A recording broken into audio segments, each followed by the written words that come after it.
안녕하세요. 신박한 초등생활 청취자 여러분. 저번 시간에 게임에 대해서 얘기를 했는데요.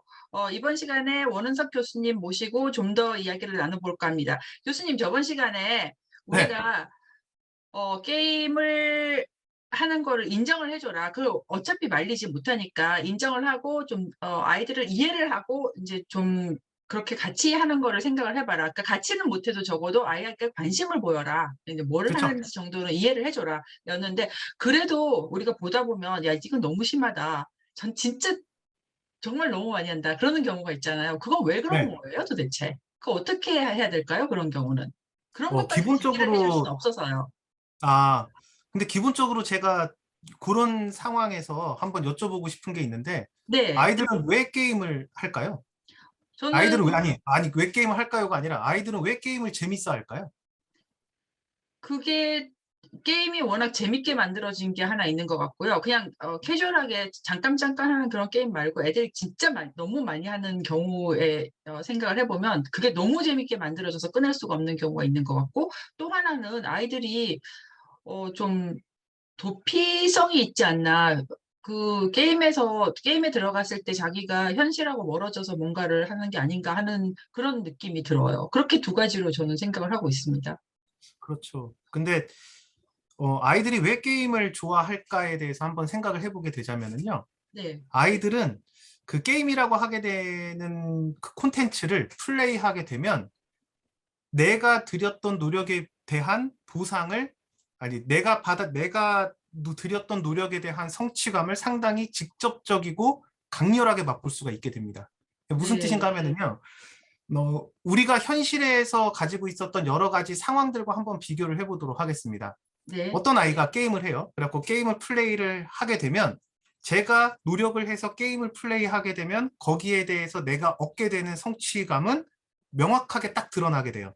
캐릭터의 레벨이 오른다던가 안 그러면 나의 점수가 몇 점을 맞았다던가 라고 하게 되는 결과물이 직접적으로 딱 하고 들어오죠. 성취감을 맛봅니다. 아, 잘했네. 아, 이번에는 이렇게 했네. 이겼어! 빡 오죠. 한 10분에서 15분 정도의 노력을 투자하게 되면 성취감을 맛볼 수가 있게 되죠. 자, 그런데 현실을 한번 생각을 해볼까요? 현실에서 아이가 성취감을 맛보고 싶습니다. 아이가 운동도 꽤 해요. 그래서 그 축구를 친구들하고 같이 하죠. 자, 축구 플레이 하게 되면은 11대 11 경기를 하게 됩니다. 그러면은 11명과 11명이 뭔가 플레이를 해서 성취감을 맛보려면 기본적으로 어떻게 해야 될까요? 공도 좀 차봐야 되고 내가 원하는 대로 공도 보내야 되고 그러면서 게임을 이겨야 되고 골도 넣어봐야 되고 쉽지가 않죠.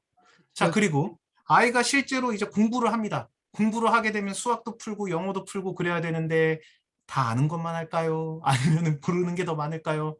공부는 내가 모르는 것을 공부는 훨씬 갈 길이 더 더 멀죠. 네. 그렇죠. 내가 모르는 것들에 대해서 항상 도전을 해야 되기 때문에 성취감을 맛보기가 상당히 어렵죠. 그럼 친구 관계는 어떨까요? 친구 관계에서 나랑 마음에 맞는 친구들 둘이 놉니다.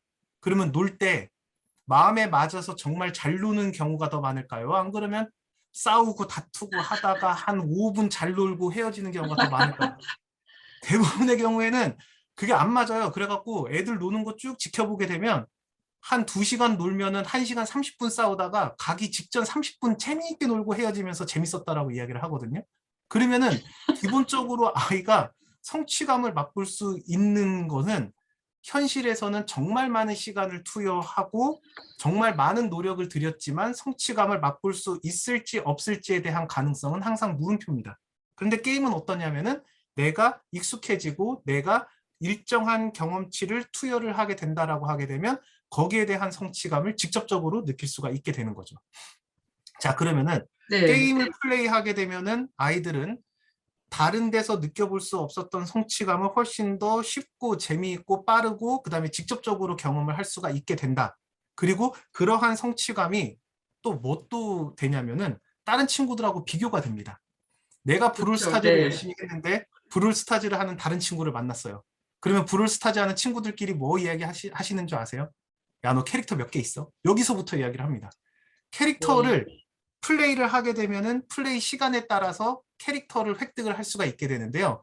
얼마만큼 많은 캐릭터를 확보를 했는지가 이 게임에서 내가 얼마만큼 플레이를 많이 했고 고수인지를 직접적으로 보여줄 수 있는 하나의 음, 성취가 되거든요. 네. 그러면은 아이들끼리 서로 게임을 하는 아이들끼리 서로 야, 너 캐릭터 뭐 있어? 너 여기 몇 레벨이야? 이렇게 서로 이야기를 하는 거는 나의 성취도와 너의 성취도를 서로 직접적으로 비교를 하는 거예요. 이런 게 가능하기 때문에 아이들은 게임에 빠져들게 돼 있는 거죠.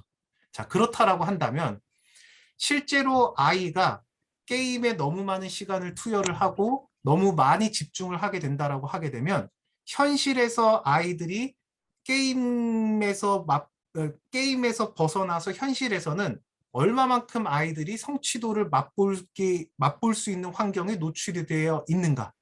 여기가 제가 봤을 때는 짚어야 될 포인트가 아닐까라는 생각이 듭니다. 그랬을 때, 그러겠네요. 네. 네. 그랬을 때 제가 봤을 때 상당히 중요한 것 중에 하나는 뭐가 있냐면 아이들이 심심하고 정말로 여유 시간이 딱 생겼을 때 그 여유 시간을 무엇을 하고 때울 것인가 여기에 대한 아이디어가 얼마만큼 많이 있는가에 따라서 저는 차이가 생긴다라고 보고 있어요.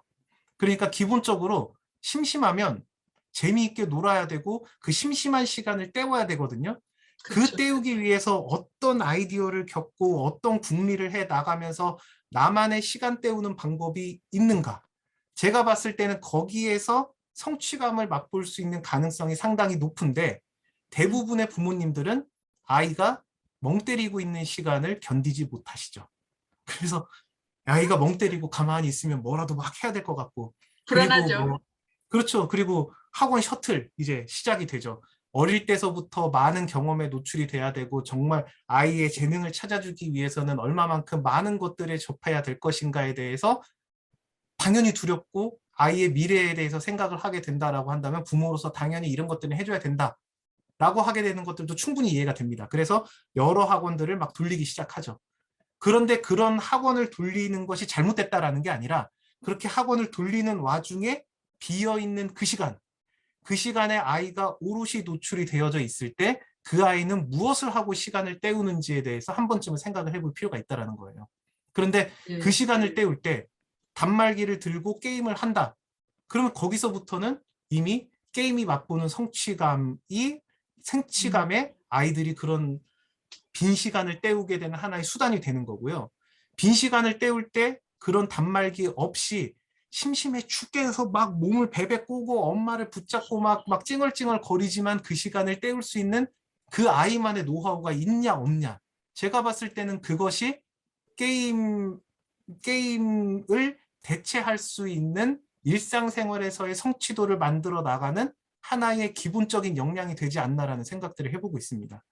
그래서 저는 이러한 빈 시간, 멍 때리는 시간에 아이가 스스로 무언가를 찾아내고 해보려고 노력하는 이런 것들을 궁리라고 하게 되는 단어로 좀 표현을 해보고 싶은데요. 국리? 얼마만큼 궁리, 네, 네. 그 시간을 때우기 위해서 얼마만큼 궁리를 해봤냐. 음, 거기에 대한 역량들이 쌓이고 쌓이게 되면 그런 역량들을 알고 있는 애들은 게임을 주지 않더라도 시간을 때울 수 있는 역량이 생깁니다. 뭐라도 해서 놀아요. 그런데 그 시간을 거기에 대한 역량이 없는 상태에서 시간이 점점 흐르게 되다 보면 나중에는 아이가 크기는 컸지만 나의 빈 시간을 때울 수 있는 적절한 역량들은 얼마만큼 컸는가에 대해서는 물음표가 생길 수밖에 없다라는 거죠. 근데 제가 봤을 때는 이런 궁리에 대해서 엄마도 관대하고 아이도 그 시간을 오롯이 쓸 수 있는 거는 어리면 어릴수록 훨씬 더 가능성이 높다라고 저는 판단을 해보고 있거든요. 유치원 네, 때는 조금 멍 때리고 있어도 부모님들이 관대하잖아요. 네, 네. 근데 그렇죠. 초등학교 고학년이 되었을 때도 멍 때리고 있으면 아, 다른 친구들은 다 열심히 공부하는데 우리 아이는 이래서 될까라는 생각들을 하게 돼 있잖아요. 네, 그러면은 그런 빈 시간에 무엇을 해야 해서 나만의 성취도를 얻을 수 있을 것인가에 대한 역량들도 빠른 어리면 어릴수록 점차 많은 경험들을 통해서 스스로 역량을 쌓아 나가게 됐을 때 나중에 고학년이 되고 중학교가 되고 고등학교가 되어서도 그런 게임을 대체할 수 있는 현실에서 나만의 것을 찾아낼 수 있게 되는 역량들을 키워나갈 수 있지 않나 저는 그렇게 일단 생각을 해보고 있습니다. 네, 교수님, 그럼 교수님 가시기 전에 마지막으로 간단하게 하나만 더 여쭤볼게요. 그러면 그 네. 역량이나 그 궁리를 할 수 있는 그런 역량을 키우기 위해서 부모가 어떻게 도와줄 수 있는 방법이 있을까요? 어떤 참아야죠. 메리트가 있다면? 네? 뭘 참아야죠? 참아야죠. 뭘요? 가만히 아이가 그 네. 상황에서 몸을 아, 비비꼬고 괴로워하는 그 상황을 참아야죠. 아이가 그러면 다시 처음 이야기로 돌아가서 그러면 그 상황을 만들고 참고 역량을 키우고 공리를 할 수 있도록 해주기 위해서는 그러면 게임을 그 시간에 하지 않도록 해야 되는 거잖아요. 그런 것 아니 그러니까 그 제가 말씀드리는 것은 어떤 거를 말씀을 드리는 거냐면요. 네. 참아라고 하게 되는 게 아이가 무언가를 궁리를 하고 뭔가를 생각하기 전에 답을 먼저 주고 아, 제안을 하는 그러한 행동들서부터 시작이 된다라는 거예요. 뭐 네. 해볼래? 뭐 해볼래? 이렇다기보다는 네네. 아이가 스스로 뭔가를 생각을 해보고 뭔가 가만히 있고 뭔가 좀 이렇게 쟤 왜 저렇게 멍할까? 쟤는 왜 저렇게 느릴까? 여기서부터 제가 봤을 때는 시작인 것 같아요. 보통 네, 부모님에 네. 대해서 되게 조바심이 많이 들고 상당히 좀 이렇게 뒤처진다라는 느낌을 받기 시작하는 거는 뭐 초등학교 고학년 때서부터 그런 생각이 들진 않아요. 유치원 때서부터 그게 시작이 되거든요. 다른 네. 아이들은 빠리빠리 뭐 하고 뭐 이렇게 잘 넘어가고 이러는데 얘는 도대체 답답하네. 뭘 할 수 음, 있을 것인가 이런 것들에 대해서 정말 아이는 표현을 잘 못하니까요. 어릴 음. 때일수록. 그러면은 그런 표현을 못하는 시기에서부터 아이들을 딱 지켜보게 되면 쟤는 도대체 어떤 생각을 하고 살까? 뭘 하는 걸까? 정말 많은 생각들을 하게 되잖아요. 그랬을 때 아이가 스스로 선택할 수 있도록 기다려주는 거. 저는 제가 봤을 때는 거기서부터 시작이 아닐까라는 생각을 좀 해보는 거고요. 나이가 조금 더 들었을 때는 제가 봤을 때는 게임을 하고 나서 얼마만큼 그 게임에 대한 성취도를 현실로 연결을 시켜줄 수 있을 만한 성취도들을 부모님들이 직접 많이 제공을 해줄 수 있을 것인지에 대해서도 충분히 아, 벌충이 네. 된다라는 생각을 하고요.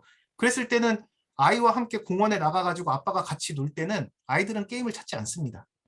그리고 놀이터에서 아이들끼리 서로 막 뛰어놀면서 술래잡기 할 때는 게임을 찾지 않아요. 그런데 어느샌가부터 유치원 때는 아이들끼리 서로 놀이터에 딱 모아 놓으면 지들끼리 술래잡기 하고 막 노는데 초등학교 고학년이 되면 놀이터에 가서 놀아라라고 하게 되면은 애들이 다 휴대폰 끄고 게임하고 있거든요. 그죠. 네, 맞아요. 네, 거기에 대한 차이가 어디에서 발생을 하는지를 딱 보게 되면은 스스로 심심할 때 그런 뭐라도 할 수 있는 그런 궁리들을 해볼 수 있는 역량들이 있게 되면은 게임을 뺐더라도 아이들끼리 모였을 때 무언가를 찾아내고 재미있는 것들을 이렇게 해볼 수 있는 가능성들이 상당히 높아지게 된다라는 거죠. 그래서 제가 네. 봤을 때는 이런 것들이 상당히 이제 현실에서 써먹을 수 있는 방법 중에 상당히 좋은 것 중에 하나가 뭐가 있냐면요. 네네. 기본적으로 여러 가정들이 모여가지고 아이들끼리 서로 놀게 되면은 경험치가 달라요. 누구는 게임을 많이 그렇죠. 하고 네, 누구는 그렇죠. 적게 하고 그런 친구들끼리 딱 모여 있으면 애들이 와서 맨날 조르는 게 엄마 쟤는 게임하는데 나도 게임하면 안 돼요? 이렇게 조르잖아요. 그럼 네. 부모들끼리 서로 협의를 하는 것도 상당히 좋다라는 생각이 듭니다. 음, 우리들끼리 만났을 때는 휴대폰을 뺐자. 음, 그리고 음, 30분만 시켜주고 나머지 시간은 알아서 내비두자. 이런 음. 식으로 어느 정도 이렇게 협의를 하게 된다라고 하게 되면 게임을 뺏었을 때 아이들이 안 하기는 할 수가 없어요. 만나서 하고 싶으니까. 그래서 그렇죠. 30분 정도만 딱 시켜주고 나머지는 휴대폰을 뺏고 울던 싸우던 그냥 방치를 해두게 되면은 아이들끼리는 뭐든지 해냅니다. 그 네, 네, 시간을 네. 부모님들이 견딜 수 있을지 없을지 제가 말씀드렸던 인내심 거기를 말씀을 드리는 네, 거고요. 네. 그다음에 두 번째, 만약에 아이가 게임을 한다라고 하게 되면 단말기를 바꾸는 것만으로도 충분히 효과를 볼 수가 있어요. 뭐냐면은 아이들이 대부분 게임을 하게 되면 휴대폰으로 많이 하죠. 네. 근데 그 휴대폰을 TV와 연동을 시켜서 TV에서 하게 하십시오. 그러면 음, 단말기에 대한 그 공용 단말기를 쓰게 되는 거로만으로도 아이가 하게 되는 게임에 대한 모니터링을 부모들은 쉽게 할 수가 있어요. 아, 그러겠네요, 진짜. 그리고 아이들도 재밌어 해요. 아이들이 그 TV에서 하게 되면 큰 화면으로 막 하잖아요. 그러면 엄마가 나에게 게임을 허락해줬어. 막 이렇게 신나게 하게 되지만 실제로 부모들은 그냥 테레비에서 게임을 플레이하는 거를 듣고 눈길만 보는 것만으로도 간접적인 체험을 훨씬 더 쉽게 할 수가 있거든요. 네, 그렇게 네. 되면은 부모님들도 게임에 대한 이해도를 어느 정도 쉽게 할 수 있을 뿐만 아니라 모니터링도 할 수가 있어요. 내가 그렇죠. 쫙 봤는데 제가 하게 되는 첫 번째 게임은 계단 올라가는 게임이네. 아, 저건 괜찮은 것 같아. 그런데 두 번째 게임으로 딱 옮겨갔는데 두 번째 게임은 이상하게 총을 쏘고 그러네. 아, 그럼 저건 좀 별로인 것 같아. 라고 하게 되는 경험들을 공용 단말기로만 옮기게 되더라도 쉽게 모니터링을 할 수가 있게 되거든요. 그럼 그때서부터 엄마는 아이들에게 이야기를 할 수가 있죠. 야, 내가 너 게임하는 걸 지켜봤는데 총 쏘는 건 조금 별로더라. 그러면은 그거 말고 다른 게임 한번 찾아볼까? 라고 하게 되는 제안을 해줄 수가 있게 되는 거죠. 네, 그렇군요. 네, 오늘 정말 교수님 주옥 같은 말씀 많이 들었습니다. 주변에 이거 네, 고민하시는 분들이 너무 많아서 저도 네, 여러모로 책을 찾아보고 이제 얘기도 듣고 했는데 오늘처럼 여기 딱 찍어서 이제 어, 성취감이나 만족감을 줄 수 있는 다른 활동을 하고 있느냐, 또 네. 아이들 나이별로 참을 땐 참아주고 그다음에 아니면은 더 컸을 때는 그걸 대신할 수 있는 어떤 걸 적극적으로 마련해줘라 이런 말씀을 하셨는데 진짜 공감이 가는 얘기거든요. 아, 교수님 진짜요? 네, 너무너무 오늘 정말 저도 지금 들으면서 되게 공감이 가고 저희 청취자분들께도 되게 많이 도움이 됐을 것 같거든요. 근데 네. 교수님 다음번에 오늘도 시간이 너무 많이 가서 그런데 다음번에 한번 더 나와 주세요. 아, 불러주시면 언제든지 네, 찾아갑니다. 네. 제가. 네, 네, 교수님. 이상민 교수님 긴 좋아합니다. 시간 네, 감사드립니다. 다음번에 또 뵙기를 간절히 소망합니다. 네, 감사합니다. 감사합니다. 네.